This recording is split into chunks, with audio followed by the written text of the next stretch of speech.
Hello guys, நம்ம last வீடியோவில் டெட்ரேஷன் என்னென்னு பார்த்தோம். இந்த வீடியோவில் பென்டேஷன் என்னென்னு பார்க்கலாம். எக்ஸ்பொனன்ஷியேஷனை நம்ம ரிப்பீட்டட் மல்டிப்ளிகேஷன் சொல்லுவோம். டெட்ரேஷனை நம்ம ரிப்பீட்டட் எக்ஸ்பொனன்ஷியேஷன் சொல்லுவோம். அதே பென்டேஷனை நம்ம ரிப்பீட்டட் டெட்ரேஷன் சொல்லுவோம். நம்ம இப்போ ஸ்க்ரீனில் கொடுத்துருக்க எக்ஸாம்பிள் எடுத்துக்கலாம். இப்போது அந்த எக்ஸாம்பிளில் 3 ஆரமாக இருக்க ரெப்ரசன்ட் பண்ணுறது பென்டேஷன். நமக்கு ஆல்ரெடி பென்டேஷன்னா ரிப்பீட்டட் டெட்ரேஷன்னு தெரியும். ஸோ நம்ம அதை 2 டெட்ரேட்டட் டு 2 டெட்ரேட்டட் டு 2ன்னு மாற்றிக்கலாம். 2 டெட்ரேட்டட் டு 2ஓட வேல்யூ 4. ஸோ 2 டெட்ரேட்டட் டு 4ன்னு கிடைக்கும்.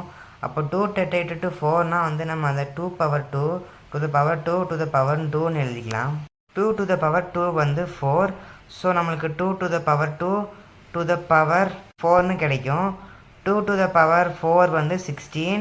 ஸோ 2 டு த பவர் 16 6 5 5 3 6ன்னு கிடைக்கும்.